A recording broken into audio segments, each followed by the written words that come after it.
Rams house. Welcome into a brand new episode of the Rams Report by Chat Sports. Today, we are talking NFL Combine. It is Combine week out in Indianapolis. The drills got underway today, but the interview portion has been underway for the last several days. Obviously, the Rams did not travel out there. They have not done so since 2021. Les Snead and Sean McVay choosing to stay at home.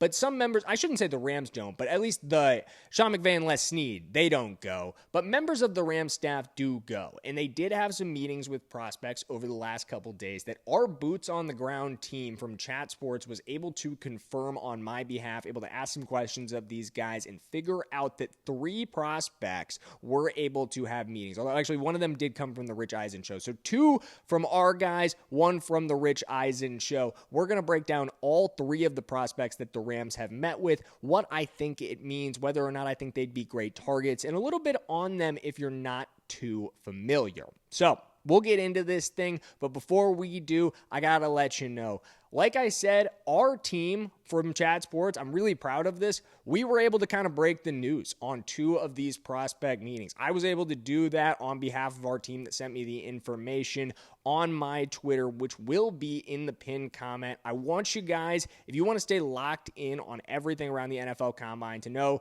that, and I don't say this lightly, I don't like to toot my own horn, I have really been at the forefront of covering the NFL Combine from a Rams perspective. It's something I'm pretty proud of. It's something I've worked really, really hard on over the last couple of days to make sure that as much possible information is out there. I know it's tough for a lot of the West Coast reporters to get out there. It's not as hard for us because we're in Dallas, so we did send a team out there. So because of that, I feel a lot of responsibility to get information out to the Rams house, to the Rams nation. So go ahead and follow me on Twitter if you want all of that information. I am doing my best to tweet it as soon as we get it. A lot of that's already out, but there's more prospect meetings tomorrow. The quarterbacks and the receivers are going to sit down with our guys and be able to inform us whether or not they've met with the Rams. I can't promise you how many confirmed interviews we're going to get, but I feel very confident that we're going to get a couple receivers confirmed at the very least, and there's absolutely a chance of some quarterback interviews. The Rams did their due diligence on the QB class in 2025. I expect that they will do so again in 2026. We will talk about it all. So I'm done with my self-promo, but again, the link to follow my Twitter will be in the pinned comment. Make sure you do so if you want to stay locked in on everything around the Combine and around the Los Angeles Rams. But let's get into the 3 guys that they met with. Enough beating around the bush, as it were.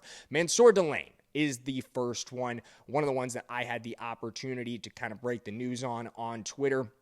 He told our team that he's had the opportunity to sit down with the Los Angeles Rams, and I'm going to play this clip for you guys so you can check it out and hear it straight from the horse's mouth. I don't even have to tell you what he said. Here we go. I had a formal with them.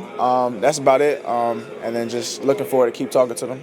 So obviously a pretty brief clip of Delane there, just a quick answer to that question, that he has had a formal meeting with the Rams and that he looks forward to continuing the conversation with the staff, continuing to meet with the staff. So it does sound like there might be some future meetings between the teams, maybe a top 30 visit coming down the line for the Rams and Mansour Delane, something that we will absolutely keep you guys up to date on because he would be a phenomenal prospect. Somebody we've already talked about on the channel when we've talked about guys that could be potential picks at 13. Somebody I'm an enormous fan of. I think there's 2 corners that if you're going to go corner at 13 and both of these guys are on the board, it'd be a really, really tough decision. If you just take Mekhi Lemon out of the picture, take any of the receivers that you want out of the picture, maybe just isolate to corner. I think you got to look at Jermod McCoy, and I think you definitely would be looking at Mansour Delane. I think at the end of the day, the injury concerns with McCoy would lead me to lean a little bit towards Delane. I hope they did meet with McCoy. We didn't get confirmation that they did. Our team didn't get an opportunity to ask him that question, but I bet that they did. I bet that that didn't get reported anywhere, though. I can't confirm that it did. Otherwise, I would have obviously reported it, but it wouldn't surprise me at all if the Rams sat down with Jermod McCoy. and both of these guys and several other corners as well, because corner is absolutely a need on this roster. I think they're going to double dip at the position, even if it isn't double in the first round. I think in some way this offseason, they will double dip at corner, whether it's a combination of trading for somebody like a Trent McDuffie, who we've talked about, or signing a free agent, which we've talked about a number of guys there. You know, you have your Reek Wollins, your Jamel Deans, a lot of different options that you could go after in the free agency market, and drafting somebody. I think it's going to be one of those two things plus draft, maybe even two drafts plus one of those things. Get a first-round corner and a mid-round corner as a kind of a developmental piece, because that room just needs to be flipped at the end of the day. That room needs to be reset. So it's good to see the Rams taking a long look at Mansour Delane. I'm not going to tell you Mansour Delane is the pick at 13. That's not what I'm saying here. I don't want people putting words in my mouth here just because they had a meeting with him, but it does mean he's absolutely on the radar, in my opinion. It does mean he's absolutely somebody the Rams want to get that closer look at, want to be able to sit down with, want to be able to have a conversation with, even if it isn't between him and Les Snead and Sean McVay, between them and somebody that he trusts, or somebody that they trust, to report back positively or negatively, if it need be, on what that prospect had to say. So good to see a meeting for Delane, somebody I think is going to test really, really well when he does go through his testing. We're filming this on Thursday night, so if that ages poorly, then bad call on my part, but I do think he's going to test, and I do think he will test well. So let's get into the next two prospects that the Rams met with. The next one, we also had the opportunity to confirm our team out in Indianapolis for the Combine.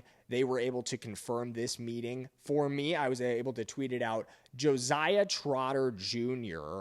Had a meeting with the Los Angeles Rams. The linebacker from Missouri. He is part of a pretty strong NFL family. You might be familiar with his father, Jeremiah Trotter, or his older brother, Jeremiah Trotter Jr., who went to Clemson and was drafted by, I believe, the Philadelphia Eagles, off the top of my head. Yeah, the Philadelphia Eagles. And has been playing for them, I think, for about one season or two seasons maybe. Kind of a bench role player. Trotter himself, Josiah Trotter in question, he was initially at West Virginia where he won the Big 12 Defensive Rookie of the Year. I remember watching him a little bit early in his career because obviously I'm a big Oklahoma fan, something I've been pretty open about on this channel.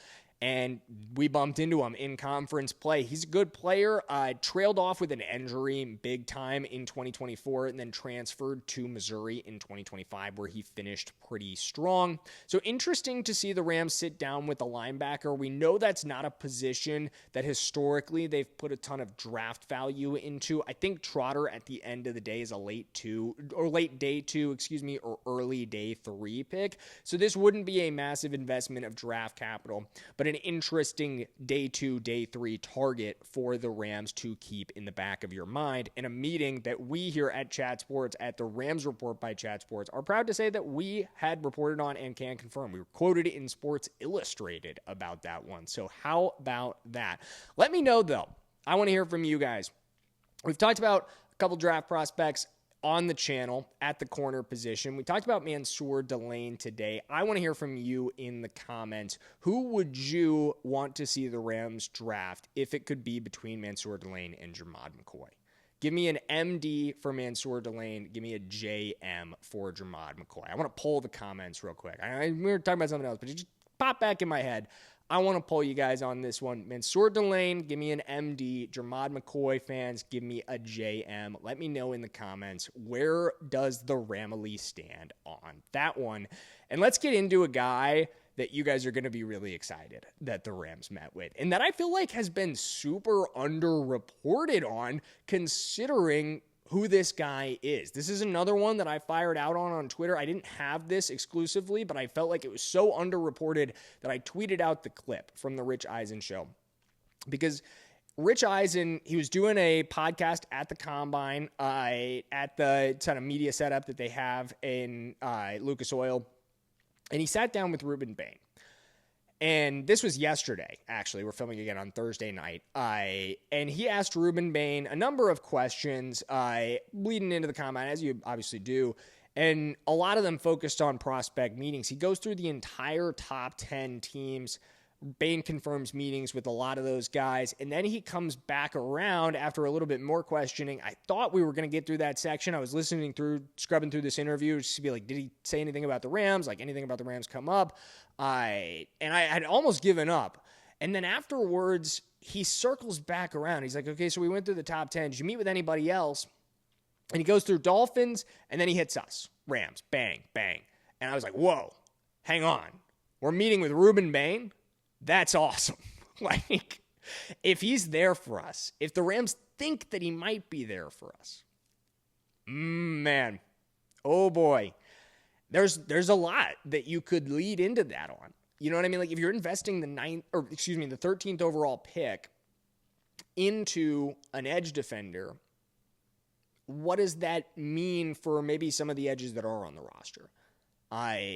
Is it just we're going to have edge overload? I'm fine with that if that's the case, but does that mean that there's maybe a potential for a move down the line? Is this just something that the Rams are exploring? I think it's absolutely interesting to consider.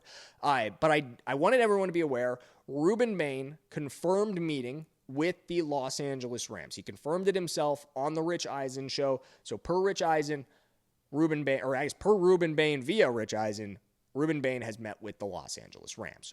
Absolutely awesome to hear. If you're not familiar with Bane's game, he's unbelievable. He's one of the best edges in this class. He is fantastic at getting after the passer. I think he's very flexible and very versatile in terms of what role he could play at the next level. I think he has a lot of ability to play on the edge, truly, but also a lot of ability to maybe play inside as well. Maybe that's where the Rams see him. Maybe it isn't necessarily a trade narrative. Maybe you don't have to go down that road. Maybe it's just, hey, he's the long-term successor or long-term successor to Poona Ford, long-term running mate of Kobe Turner, who I think is about to get a mega deal in the next couple weeks, guys. Keep your eye out on that. Another reason to hit that subscribe button for that Kobe Turner and Puka Nacua mega deals we know are on the way. Been a lot of reporting on that one lately. So, again, 3 prospects that the Rams have met with so far at the NFL Combine. A lot more to come, though. Again, it is Thursday night. It's 9 p.m. right now. If I'm feeling a little loopy, it's been a long day, but I love this. I love this so much. I've said this before, it's a dream to cover the Los Angeles Rams. I'm so happy about how fast this channel has grown. Thank you guys so much for that, for how much you've invested in this channel in terms of your time, in terms of your willingness to support. I really, really appreciate it. It means so much to me. I'm going to get after it for you guys all week long. I absolutely promise it. So if you want everything you need around the Rams all offseason long, especially around the Combine, especially around the draft for the next couple months, we're really going to be hitting it hard. We've got 2 first-round picks, guys. At the end of the day, it's a massive offseason for this team. And if you're a Rams fan, you should be locked in. You should be hitting that subscribe button. I'm going to see you guys in the next one. As always, let's go Los Angeles Rams.